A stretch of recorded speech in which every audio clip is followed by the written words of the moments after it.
खुशी का मैसेज नहीं आया अभी तक। खुशी का मैसेज आता है कि हाँ सर हम हैप्पी हैं, तुमको लगता है पूरा बैच फिर मतलब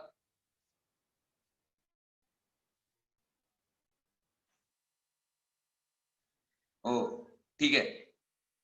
चलो इसके बाद देखो, अब कंडीशन हम लगाते हैं। ये मैं फिर से वही बता रहा हूँ, बुराक बीट टेस्ट बहुत ज्यादा इंपॉर्टेंट।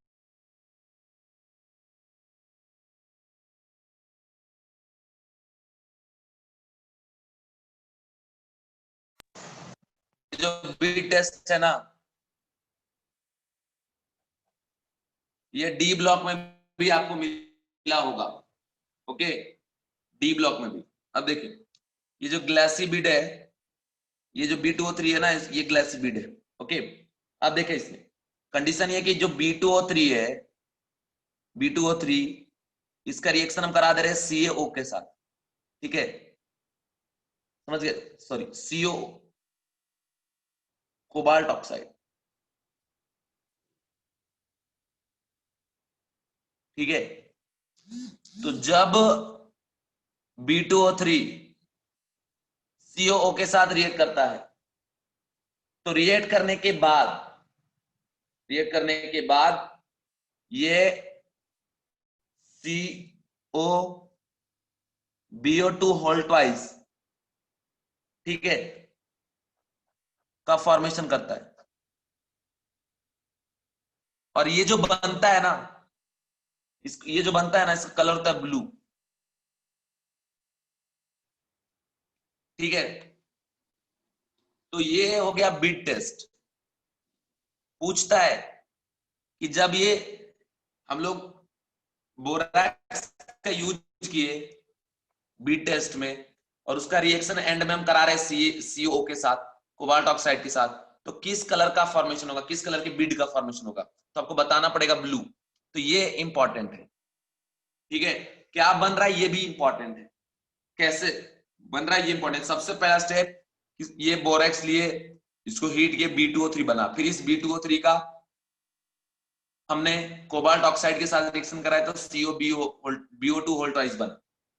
ठीक है, और इसका कलर कैसा है, ब्लू। और ये सिर्फ कोबाल्ट ऑक्साइड के साथ नहीं बच्चों, कॉपर के साथ, कोबाल्ट के साथ, आयरन के साथ, क्रोमियम के साथ, इनके साथ बीट टेस्ट देता है। ठीक है, और इसको नेट हम लोग बोलते हैं बोराक्स बीट टेस्ट, है ना, बोराक्स बीट टेस्ट के नाम से जानते हैं। और इसका जो कलर होता है कॉपर और कोबाल्ट का, इसका कलर होता है बच्चों ब्लू, ब्लू कलर का होता है। और आयरन और क्रोमियम का कलर जो होता है ग्रीन। ये चीज याद रखिएगा। ठीक है, आयरन और क्रोमियम का जो कलर है वो कैसा है, ग्रीन है। ठीक है, समझ गए? ये कंडीशन को आप ध्यान रखना, इस सिचुएशन को आप ध्यान रखना। यहां तक मैं जो भी कंडीशन था आपका वो मैंने आपको बता दिया। एक बार इसको ध्यान से देखो, रीड करो, और अगर कोई लगता है कि कुछ इसमें पूछने वाला है ना, तो इसको आप पूछो भी। ठीक है, कुछ अगर दिक्कत जा रहा है तो सब अभी ये फोन करेगा, पागल मगल हुई है क्या?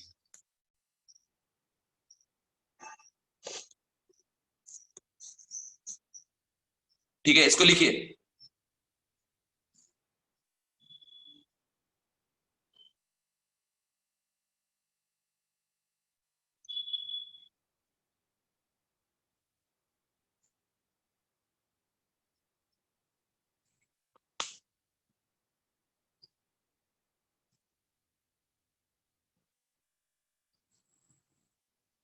इसको लिखो बाबू।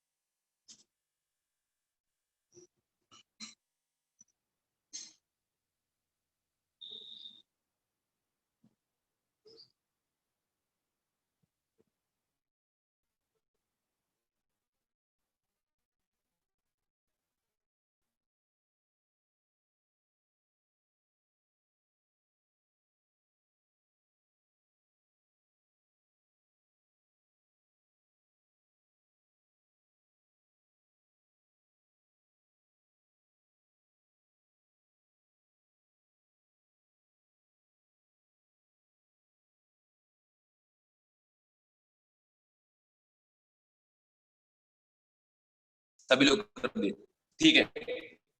अब मैं आगे बढ़ता हूं और नेक्स्ट कंडीशन आपको बताता हूं, ध्यान से देखिएगा और सीखिएगा आगे कि मैं क्या कंडीशन आपको बता रहा हूं। एक एक चीज, एक एक सिचुएशन ध्यान से समझना है और सीखना है, ठीक है बच्चों।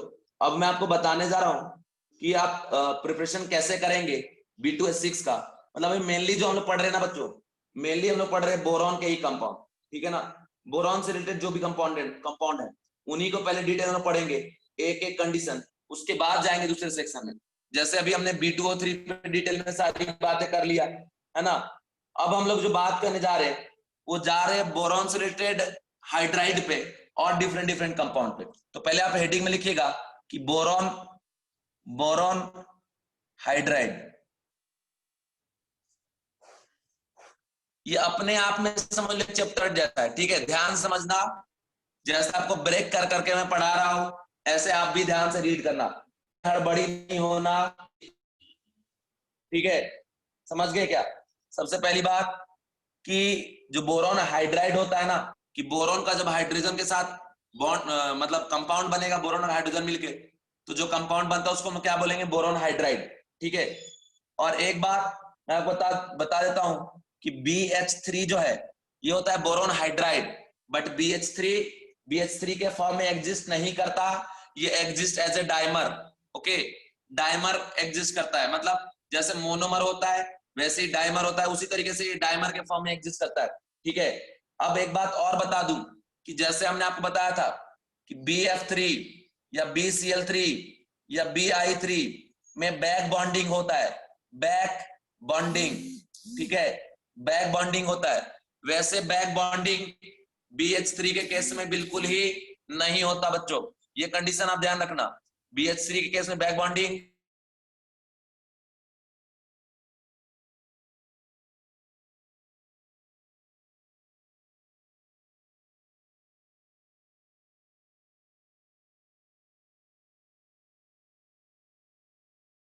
अभी क्लियर आ रहा है बच्चों? स्क्रीन क्लियर आ रहा है अभी? स्क्रीन क्लियर आ रहा है? हाँ देखो, ठीक हो, सुनो बात। हमने बात करना है अभी बोरोन हाइड्राइड के बारे में डिटेल में सारी बातें, ठीक है। बोरोन हाइड्राइड में BH3 है। सबसे पहली बात कि BH3 तो एग्जिस्ट करता नहीं है BH3 के फॉर्म में, ये डायमर के फॉर्म में एग्जिस्ट करता है, ठीक है। दूसरी बात कि जैसे हमने बताया था BF3 के बारे में कि BFF या कोई भी Cl3 या I3 कोई भी, तो यहाँ क्या होता है कि बोरोन में फ्लोरीन के पास है लोन पेयर इस तरीके से, और इसके पास है वैकेंट ऑर्बिटल p ऑर्बिटल, तो बैक डोनेशन करता है, इधर से कोऑर्डिनेट बॉन्ड बनता है, इसका नाम दिया गया बैक बॉन्ड। तो इनमें बैक बॉन्डिंग तो होता है बट BH3 में कोई बैक बॉन्ड नहीं होता। रीजन क्या है कि BHHH, देखो हाइड्रोजन के वैलेंस शेल में एक इलेक्ट्रॉन होता है, एक इलेक्ट्रॉन चला गया इसका बॉन्ड बनाने में, तो इधर से बॉन्ड बन गया, इसके पास कोई लोन पेयर तो है नहीं कि जो डोनेट करे बैक साइड से। हाइड्रोजन के पास तो वैलेंस शेल में एक ही इलेक्ट्रॉन होता है ना, एक ही एक बॉन्ड बना लिया, इसके पास कोई इलेक्ट्रॉन एक्स्ट्रा नहीं कि बैक बॉन्ड कर सके, इसलिए यहाँ पे बैक बॉन्डिंग वगैरह नहीं होता बच्चों, इस बात का आप ध्यान रखना। सबसे पहली बात तो फर्स्ट पॉइंट लिखिएगा, BH3 is not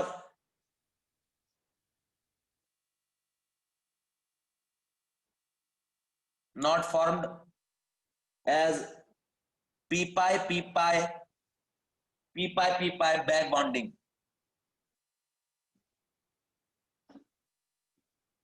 p pi p pi back bonding, okay. दूसरी बात है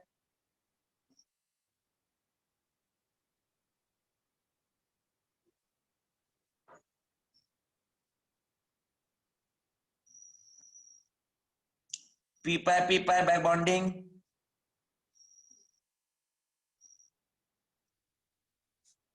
is not possible, so it exists in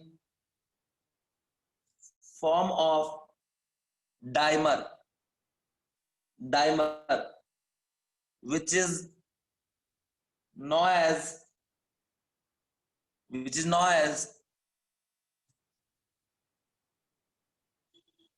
diboron, which is now as diborane. अब मैं बताता हूं कैसे। देखो ये BH3 है, इसके पास वैकेंट ऑर्बिटल तो है, बस इस हाइड्रोजन के पास लोन पर नहीं होने की वजह से कोई बैक बॉन्डिंग तो नहीं हुआ। तो होता क्या है कि BH3, दो BH3 आपस में कंबाइन हो जाता है और फॉर्म करता है B2H6 का। ठीक है, तो B2H6 डायमर है किसका? BH3 का, और इसका नाम है पड़ा क्या आपका? Diborane. तो ये कंडीशन, इस कंडीशन को ध्यान रखना। डायबोरेन के बारे में भी हम लोग बहुत सारी बातें पढ़ने वाले हैं आगे जाकर, तो इस कंडीशन को आप अच्छे से ध्यान रखना। ठीक है बच्चों, अब एक बात और मैं बता दूं कि बोरेन बोरेन जो हम लोग यहाँ पढ़ेंगे, सबसे ज्यादा इंपॉर्टेंट बोरेन में ये है, बट एक इन जनरल भी याद रखना कि बोरेन दो टाइप का ये बनाता है। एक बनाता है BnHn+4, ठीक है, समझ गए? क्या बनाता है? BnHn+4, और दूसरा बनाता है BnHn+6। दो टाइप का इसने बोरेन बनाया। ठीक है, जिसमें इसको हम लोग सीधा बोलते हैं बोरेंस, और नीडो बोरेन के नाम से भी जानते हैं, नीडो बोरेन। ठीक है, या बोरेंस बोल दो डायरेक्ट। ठीक है, नीडो बोरेन। और ये BnHn+6 जो है, ठीक है, ये होता है बच्चों हाइड्रोबोरेन। ठीक है ना, इसको हम लोग क्या बोलेंगे? हाइड्रोबोरेंस। अंडरस्टैंड? ये दो डिफरेंट टाइप का आपका बोरेन हो गया। कभी जैसा लिख के दे दिया कि n का वैल्यू 1, तो n का वैल्यू 1 पे तो नहीं आगे जाएंगे। अगर आप n का वैल्यू मान लो 2, 3 कुछ भी रखते हैं, B2H अगर 2 रखेंगे तो 2+4 क्या होगा? 6, तो B2H6 ये इसमें सेटिस्फाइड हो गया, है ना? तो कोई भी कंडीशन पे ये कंडीशन आप देख लेना और कंडीशन ऑब्जर्व कर लेना और बता देना। ठीक है, बोरेन का दो ग्रुप है, बट इन सब के बारे में हम लोग ज्यादा डिटेल में पढ़ते नहीं है। डिटेल में यहाँ पढ़ते हैं हम लोग किसके बारे में बच्चों? डाइबोरेन के बारे में। अंडरस्टैंड? तो डाइबोरेन क्या होता है मैंने आपको बता दिया। अब मैं आपको बताने जा रहा हूँ कि प्रिपरेशन ऑफ डाइबोरेन किस तरीके से प्रिपेयर करते हैं। एक तो मेथड है बच्चों, एक मेथड हमारे पास सिंपल ये है कि कुछ भी करके BH3 का फॉर्मेशन कर लीजिए, BH3 बनाकर उसका डायमराइजेशन करा दीजिए, तो बन जाएगा डाइबोरेन। बाकी दूसरे और भी डिफरेंट मेथड है हमारे पास, तो उन डिफरेंट मेथड का हम लोग अभी यहाँ पे यूज करेंगे। तो हेडिंग में लिखिएगा प्रिपरेशन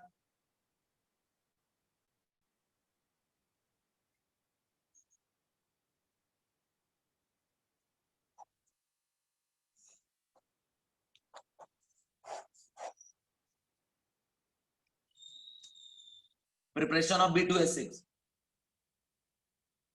इसमें सबसे पहले कंडीशन आप याद रखना बच्चों कि अगर आप BF3 का रिएक्शन कराते हैं LiAlH4 के साथ, आपको पता होगा ये एक रिड्यूसिंग एजेंट है ना? तो यहां से डायरेक्ट ये बनाता है B2H6। ठीक है, BF3 का लिथियम एल्यूमिनियम हाइड्राइड के साथ अगर रिएक्शन करा देंगे तो डायरेक्ट क्या बनेगा? B2H6, याद रखना। सेकेंड कंडीशन है सोडियम बोरोहाइड्राइड NaBH4, अगेन ये एक रिड्यूसिंग एजेंट है। ठीक है, अगर इस सोडियम बोरोहाइड्राइड का रिएक्शन आप कराते हैं I2 के साथ, तो भी यहां से ये बना लेगा क्या आपका? B2H6। डायरेक्ट यहां से बन रहा है बिना किसी स्टेप को फॉलो करते हुए। थर्ड मेथड आप याद रखना कि अगर आप B2O3 का रिएक्शन कराते हैं हाइड्रोजन के साथ इन प्रेजेंस ऑफ एल्यूमिनियम, ठीक है, B2O3 हाइड्रोजन के साथ in presence of aluminium at 750 ATM and 150 degree Celsius temperature, तब जाके बच्चों यहां से बनता है डायरेक्ट B2H6। यहां से भी डायबोरेन का फॉर्मेशन हो गया। तो इस कंडीशन का भी आपको ध्यान रखना पड़ेगा। समझ गए बच्चों? तो ये जो ऊपर में मैंने कुछ मेथड लिखे हैं वो लैबोरेटरिकल मेथड है।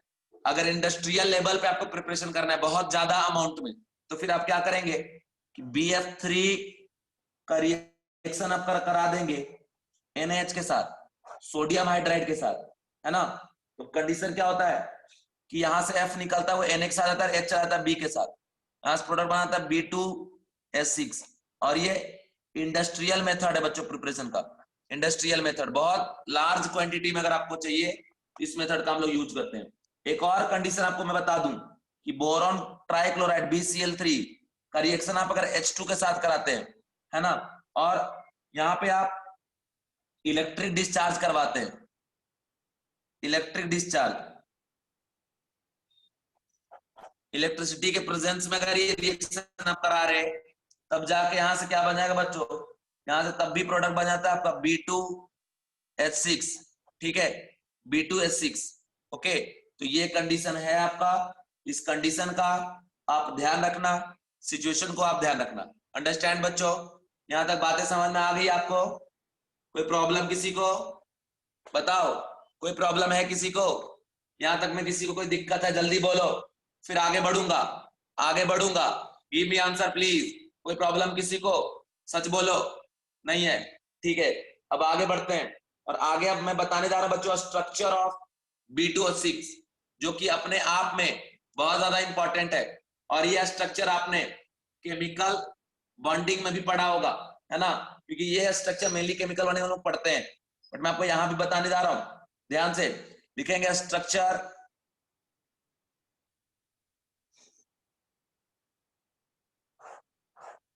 स्ट्रक्चर ऑफ B2H6, ठीक है, स्ट्रक्चर ऑफ B2H6। अब इसमें कंडीशन क्या है बच्चों? सबसे पहली बात, स्ट्रक्चर बताने से पहले मैं आपको बताता हूं type of bond, type of bond. एक होता है बच्चों two centre two electron bond, two centre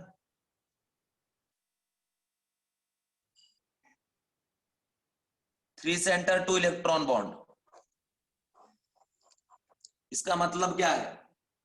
centre से हम लोग एटम को डिफाइन करते हैं, ठीक है, जितने एटम के बीच में आप बॉन्ड बनवा रहे हो वो उसका सेंटर कहलाएगा, ठीक है ना बच्चों।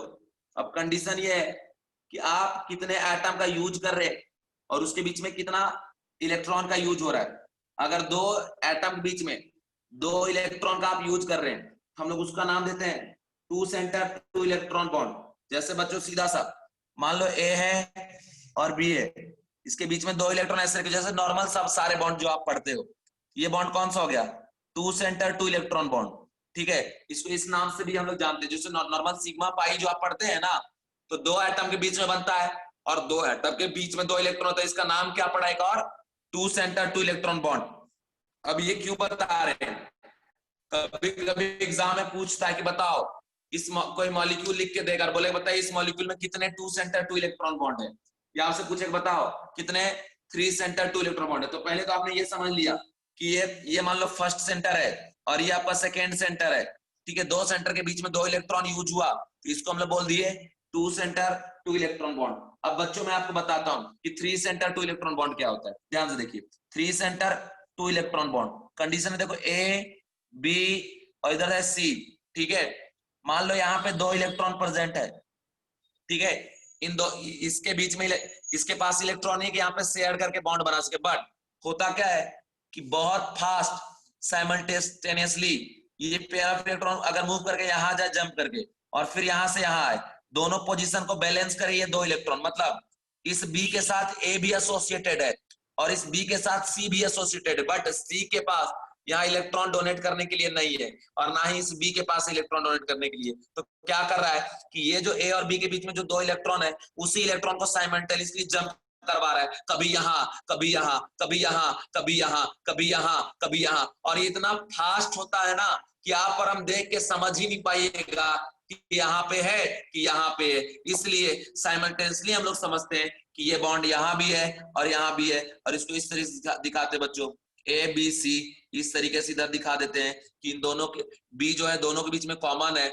और यहाँ पे दो इलेक्ट्रॉन है, यहाँ भी दो, मतलब ये जो दो यहाँ है वही यहाँ जा रहा है और जो यहाँ वही जंप होकर यहाँ आ रहा है, मतलब दोनों कंडीशन को बैलेंस करके रखा है। तो देखिए एक दो तीन सेंटर, थ्री सेंटर, ओके बच्चों, और थ्री सेंटर के बीच में यहाँ पे देखो कितने इलेक्ट्रॉन यूज हुए? दो, क्योंकि ये दो जो यहाँ वही उठ के यहाँ जा रहा है और जो यहाँ वही उठ के यहाँ आ रहा है, तो इसलिए बोल रहे three centre two electron bond. क्या आपको ये 3 सेंटर 2 इलेक्ट्रॉन बॉन्ड समझ में आया? गिव मी आंसर प्लीज, क्योंकि 3 सेंटर 2 इलेक्ट्रॉन बॉन्ड आपको समझना पड़ेगा। बोलो बच्चों बोलो। Yes yes yes yes yes, like resonance.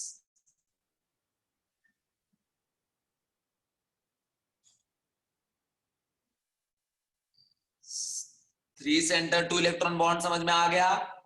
इसमें अपने यहां महारत हासिल नहीं कर सकते। इसमें लगाओगे नहीं सर कैसे ऐसे होगा, तो हम थोड़ी बना रहे यार, ऐसे एग्जिस्ट कर रहा है। हम तो मीडियम है, आपको बताने का काम कर रहे हैं। ऐसे थोड़ी कि हम बना के लाए हैं आप हमको डांटोगे, नहीं सर ऐसे नहीं होगा। जो बनाना था बना के चला गया। हम लोग तो पढ़ा रहे, आप पढ़ रहे हो, आप क्यों पढ़ रहे हो? आपको मार्क्स चाहिए। आपको B2S6 के बारे में कुछ पूछ दिया तो आपको मार्क्स चाहिए, तो इसलिए। समझ गए? तो ये बात आप ध्यान रखना। ओके ओके ठीक है। अभी देखो इसके बाद, आप देखो इसके बाद की कंडीशन, आप देखो कंडीशन क्या है। कंडीशन ये है कि जैसे आपने देखा कि जो BH3 है, BH3 है, जब ये डायमराइज होता है तो क्या बनता है? ये B2S6। ठीक है, देखिए पहले मैं आपको बता देता हूं स्ट्रक्चर इसका। ये जो B है, H H H, ये B है, H H H, ऐसा है। ठीक ठीक, अब देखो यहां पे इस बोरॉन के पास एक वैकेंट ऑर्बिटल, इस बोरॉन के पास एक वैकेंट ऑर्बिटल, ये भी अनस्टेबल, ये भी अनस्टेबल। होता क्या है बच्चों, होता क्या है कि जब दोनों आसपास आया, आखिर जब डायमराइज किया, तो डायरेक्ट यहां बॉन्ड बनाने के लिए हमारे पास इलेक्ट्रॉन तो है नहीं, तो कुछ ना कुछ कांड तो हुआ होगा, तभी तो B2S6 के फॉर्म में एग्जिस्ट कर रहा है, अदरवाइज तो एग्जिस्ट नहीं करता। और एग्जिस्ट करने के लिए सीधी बात है भैया, बॉन्ड तो बनाना पड़ेगा। बिना बॉन्ड बनाए यहाँ पे एग्जिस्ट करने वाला नहीं। तो होता क्या है कि ये जो पेयर ऑफ इलेक्ट्रॉन है इस B और H के बीच में, ये वाला इलेक्ट्रॉन जंप करके इधर जाना चालू करता है। ठीक है, और ऐसा नहीं है कि यहां गया और यहीं जाके बैठ गया आराम से, नहीं। जाने के बाद जिस रास्ते जाएगा, ठीक है, जिस रास्ते यहां जाएगा उसी रास्ते यहां पे आएगा, और इतना फास्ट जाएगा आएगा ना कि आपके और हमारे जैसे नॉर्मल इंसान इसको समझ ही नहीं पाएंगे कि ये इलेक्ट्रॉन यहां है या यहां है। मतलब ये नजरों का धोखा है, समझे? लेकिन बॉन्ड तो है। समझ गए? मतलब जादू चल रहा है यहाँ पे, आप कुल मिला के समझ सकते हैं, जादुई बॉन्ड है ये। ठीक है, दूसरा, अब ये बोला अच्छा हम तो तुमको स्टेबल कर दिए। बोला हाँ भैया कर तो दिए, तो तुम्हारी क्या फर्ज बनती है, हमको करो। बोला ठीक है हम भी करते हैं। तो ये जो B और H के बीच में यहाँ इलेक्ट्रॉन है, ये इसमें इधर इसको देना चालू करता है, जैसे इधर से वैसे ही इधर से। ठीक है, समझ गए? अब जब इसको हम लोग बॉन्ड के फॉर्मेट में बना के दिखाते हैं, ठीक है ना, बॉन्ड के फॉर्मेट में बना के दिखाते, ऐसे दिखाते B B, ठीक है, यहां पे H, यहां पे H, यहां पे H, यहां पे H। अंडरस्टैंड? समझ गए बच्चों? और इनमें को छेड़छाड़ नहीं, सीधा ये H, ये H, अरे डॉट डॉट दिखाओ, H और ये H। ठीक है बच्चों, तो ये हो गया। अब इसमें याद रखना कि किसी किसी बुक में जब जाइएगा ना, तो डायरेक्ट ऐसे छाप के देगा H B H H H B H H H H। तो सबसे पहले आपको गुस्सा आएगा बहुत तेज, मतलब उस टाइम लगेगा कि बुक फाड़ के फेंक दे, तो बुक को मत फाड़िएगा। ठीक है, देखो आपको गुस्सा इस बात से आएगा कि जो हाइड्रोजन है ये तो जिंदगी में एक ही बॉन्ड बनाता है, जन्मजात एक बॉन्ड बनाता है ये, तो यहां दो बॉन्ड कैसे बनाया? तो ये कंफ्यूजन जब आए तो समझ के आप रखिए कि जब ये दो इलेक्ट्रॉन इधर जंप करेगा तो हाइड्रोजन बोरॉन का ये वाला बॉन्ड तो ब्रेक हो जाएगा, इधर से बॉन्ड बन जाएगा, और जब इधर जंप करेगा इधर से ब्रेक, इधर बॉन्ड बन जाएगा। तो साइमल्टेनियसली जंपिंग चल रहा है इलेक्ट्रॉन, खड़ खड़ खड़ खड़ खड़ खड़ खड़ खड़ ऐसा। ठीक है, बट एट इंस्टेंट किसी एक ही पॉइंट पे या तो इधर होगा या इधर होगा, बट दिखाते वक्त ऐसे हम लोग दिखा देते। और थोड़े अच्छे लेवल के बुक में जाइएगा तो ऐसे डॉट डॉट डॉट डॉट करके दिखाएगा, ताकि समझ में आए कि जंप कर रहा है। ठीक है बच्चों, इसमें अब कुछ कुछ कंडीशन होता है कि ये जो एंड पे हाइड्रोजन आपको दिख रहा है, इसको हम लोग टर्मिनल हाइड्रोजन के नाम से जानते हैं। ठीक है, ये टर्मिनल हाइड्रोजन के नाम से जानते हैं। और देखो, आप देखते हो कहीं जब जाते हैं, बहुत मान लीजिए आप कहीं जा रहे हैं स्कूटी से, ठीक है, तो लिखा रहता है यहाँ पे आगे पुलिया है, धीरे जाइए, ब्रिज है ना, वहां स्पीड धीरे कर लीजिए। तो ब्रिज का मतलब क्या होता है, जो दो सेगमेंट को कनेक्ट करने का काम करे, ये ब्रिज हो गया। उसी तरीके से देखिए, इन दोनों सेक्शन को कनेक्ट करने का काम क्या कौन कर रहा है, ये हाइड्रोजन। ये दोनों हाइड्रोजन किसकी तरह काम करेगा, ब्रिज की तरह। तो ये क्या हो गया आपका ब्रिज हाइड्रोजन। ठीक है बच्चों, तो याद रखिए this is bridge hydrogen, this also is what, bridge hydrogen. तो अगर आपको पूछा कि टोटल टर्मिनल हाइड्रोजन कितने हैं, तो 4, ब्रिज हाइड्रोजन कितने हैं, तो क्या बोलेंगे बच्चों, क्या बोलेंगे बच्चों, बोलो बोलो, 2, ब्रिज हाइड्रोजन 2, टर्मिनल 4। ठीक है, समझ गए, समझ गए। उसके बाद बहुत ज्यादा इंपॉर्टेंट बात यहां पे आता है कि सर इसका हाइब्रिडाइजेशन क्या है, ठीक है ना, सर इसका हाइब्रिडाइजेशन क्या है। तो मैं आपको क्लियर बात बता दूं कि अगर आप BH3 का बात करेंगे मेरे पास, वैसे तो एग्जिस्ट नहीं करता, तो ये 3 बॉन्ड, 1 2 3, ये हो गया sp2 हाइब्रिडाइज। लेकिन मेरे बच्चों, मेरे जिगर के टुकड़ों, ये जो आप बॉन्ड देख रहे हो, ये टोटल यहाँ पे 3 नहीं 4 बॉन्ड बना रखा है। और जब भी बॉन्डिंग में इधर पार्टिसिपेट कर रहा है तो प्योर ऑर्बिटल नहीं, हाइब्रिडाइज ऑर्बिटल। 4 हाइब्रिडाइज ऑर्बिटल है, मतलब कौन सा होगा हाइब्रिडेशन यहाँ का, sp3। और इसका भी हाइब्रिडेशन क्या होगा, sp3। याद रखना, क्योंकि इसको बॉन्ड की तरह ही आपको ट्रीट करना है। 2 बॉन्ड तो sp, 3 तो sp2, 4 तो sp3, तो sp3 हाइब्रिडेशन है दोनों का, बात याद रखना। उसके बाद रियलिस्टिक स्ट्रक्चर अगर आप देखना चाहते हैं कि सर आप ये बताओ एग्जैक्ट ये कैसा दिखता है, इसका व्यू कैसा है, तो देखो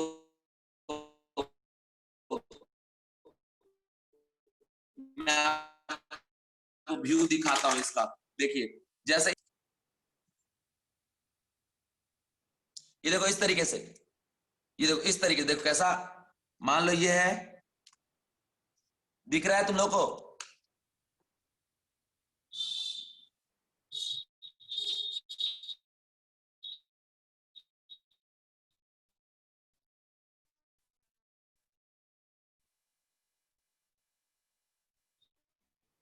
इस तरीके से, ठीक है, समझ गए। देखिए यहां पे बैठा है बोरॉन और यहां बैठा है बोरॉन, क्लियर। तो देखो ये बोरॉन, ये ब्रिज हाइड्रोजन, ये ब्रिज हाइड्रोजन और ये बोरॉन। और बाकी जो टर्मिनल कैसे होता है, देखो ऐसे जाएगा ऊपर, ऐसे जाएगा ऊपर, और यहां से ऐसे जाएगा ऊपर, ठीक है। और सेम ऐसे कहां जाएगा, नीचे, मतलब कुल मिला के इस तरीके का अरेंजमेंट है यहाँ पे, ऐसा ऐसा ऐसा। समझ पा रहे हो क्या तुम लोग, समझ पा रहे हो, मतलब एक ब्रिज हाइड्रोजन का सिचुएशन आपको दिखा होता है ऐसा, ये इस तरीके का है, ऐसा, ठीक है। ये टर्मिनल हाइड्रोजन और ये टर्मिनल, टर्मिनल एक ऊपर दूसरा टर्मिनल नीचे, और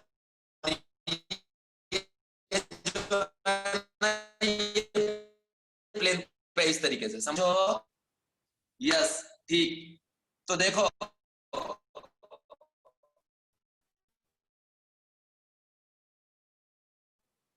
ये जो है ना, ये सारे एक प्लेन पे है, ये जा रहा है प्लेन के ऊपर और ये जा रहा है प्लेन के नीचे, ये प्लेन के ऊपर और प्लेन के नीचे, ठीक है, समझे। उसके बाद एक बात और याद रखना, यहाँ पे एक मैं कंडीशन आपको बताने जा रहा हूं। कंडीशन क्या है, देखो कंडीशन ये है कि अगर यहां बात करें आप, इसको ऐसे जब आप घुमाएंगे,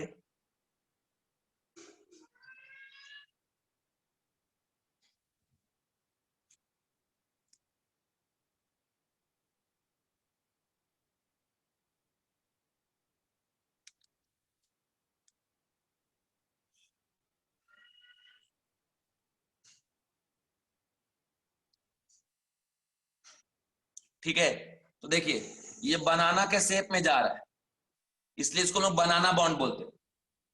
इसको कौन सा बॉन्ड बोलेंगे बच्चों, बनाना bond,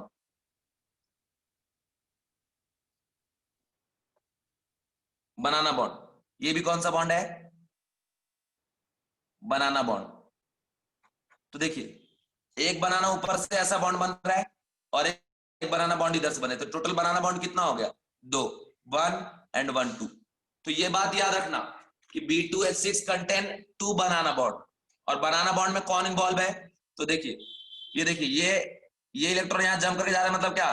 3 centre 2 electron bond, 3 centre 2 electron bond. यहां पूछा बताओ 3 सेंटर 2 इलेक्ट्रॉन बॉन्ड कितने हैं? तो ये एक और एक इधर से दो।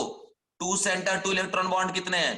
तो देखो 1 2 3 और एक क्या आपका 4। तो ये कंडीशन भी याद रखना, ठीक है, कि 3 सेंटर 2 इलेक्ट्रॉन बॉन्ड कितने हैं, 2 सेंटर 2 इलेक्ट्रॉन बॉन्ड कितने हैं, इस तरीके से। समझ में आया बच्चों? ये कंडीशन भी आप ध्यान रखना, इसमें कंफ्यूजन होने की जरूरत आपको नहीं है, ठीक है। यहां तक बात क्लियर है? आगे बढ़ूं मैं, आगे बढ़ूं मैं? क्लियर क्लियर बोलो जल्दी से।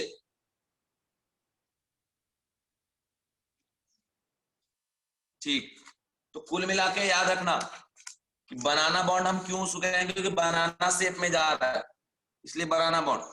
कंडीशन याद रखना, यहां से कंडीशन याद रखना कि जो 3 सेंटर 2 इलेक्ट्रॉन बॉन्ड होता है, ठीक है, बनाना बॉन्ड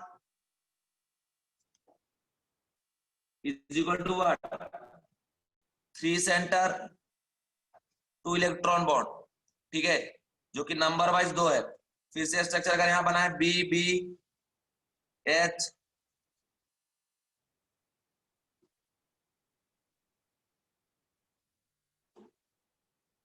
एच, ठीक है। तो देखो अगर आपसे पूछा जाए बताओ ये लेविस एसिड है बेस, तो समझ लो कि दो इलेक्ट्रॉन में किधर प्रेजेंट है किधर प्रेजेंट है सपोज, और वो दोनों घूम रहा है। बात करते हैं बच्चों, तो इसके पास भी 6 इलेक्ट्रॉन होगा और इसके पास भी 6 इलेक्ट्रॉन, किसी का ऑक्टेट कंप्लीट नहीं है। कैसे? दो दो चार और दो क्या 6, जैसे दो दो चार और दो क्या आपका 6। तो बोरॉन कंटेन 6 इलेक्ट्रॉन, सो इसके वजह से इसको हम लोग क्या बोलेंगे?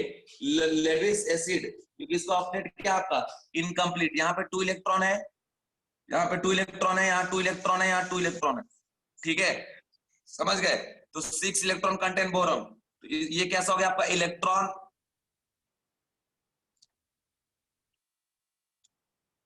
डेफिशिएंट, ठीक है। इलेक्ट्रॉन डेफिशिएंट मतलब कैसा हो गया? Lewis acid octet, octet incomplete, ठीक है। बनाना बॉन्ड क्यों बोले, तो मैंने वहां बता ही दिया था कि आपको ऐसे ऐसे घुमा के यहाँ तो बनाना लाइक से अटेंड करता है, ये यहां से ऐसा, ठीक है, इसलिए इसको बनाना बॉन्ड बोला जा रहा है, दो बनाना बॉन्ड। अब एक बात मैं और बता दूं कि जो एंगल होता है ये टर्मिनल हाइड्रोजन के बीच का एंगल, ये एंगल होता है 122 डिग्री, ठीक है। और ये जो लेंथ है यहां से टर्मिनल हाइड्रोजन का बोरॉन के साथ, ये होता है 1.22 एंगस्ट्रम, ठीक है। ये बात याद रखना। इसके बाद बच्चों कंडीशन में बता दूं कि ब्रिज वाला बॉन्ड जो है इसका जो लेंथ होता है वो 1.34 एंगस्ट्रम, और ऑब्वियसली इससे ज्यादा बड़ा होगा क्योंकि ये बॉन्ड ज्यादा स्ट्रेच है, रिपल्सन ज्यादा यहाँ पे हो रहा होगा, इस वजह से। उसके बाद बच्चों ये जो एंगल है ना, ये जो एंगल बोरॉन और हाइड्रोजन, और ये हाइड्रोजन कौन सा ब्रिज वाला, ये एंगल होता है बच्चों आपका 97 डिग्री, 97 डिग्री। और ये जो एंगल दिख रहा है, ये जो एंगल दिख रहा है यहाँ वाला, ये एंगल होता है 83 डिग्री। ये कंडीशन रफली याद रखिएगा, थोड़ा रीड करते रहिएगा, तो आपको कंडीशन है कि कभी दिक्कत जाने वाला फिर नहीं है, ठीक है। उसके बाद terminal hydrogen for bridge hydrogen, bridge hydrogen 2। उसके बाद अगर एक क्वेश्चन पूछा, मैं आपसे पूछ रहा हूं, आपसे जवाब चाहिए कि maximum maximum number of maximum number of atom, maximum number of atom in in a plane, बताइए एक प्लेन में कितने मैक्सिमम एटम प्रेजेंट है, बता दो जरा। Maximum number of atom in a plane कितने? जल्दी बोलो, टाइम ओवर हो जाए, खुशी जल्दी बोलो।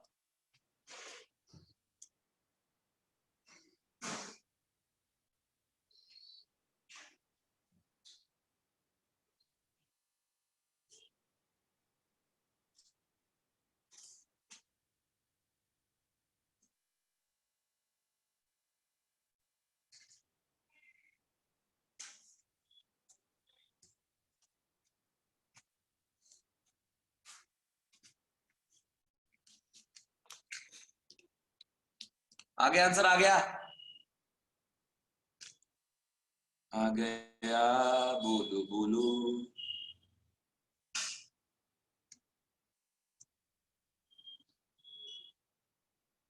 यस सिद्धि, बिल्कुल सही बेटा, बहुत बढ़िया, बहुत सही जवाब।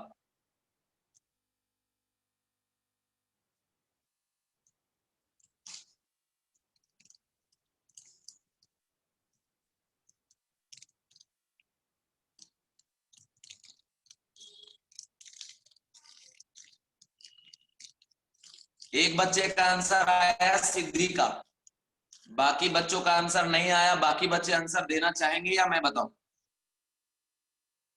बाकी बच्चे आंसर देना चाहोगे या मैं बताऊं? Maximum number of atom in a plane, बता दो कितना हो जाएगा, बता दो कितना हो जाएगा।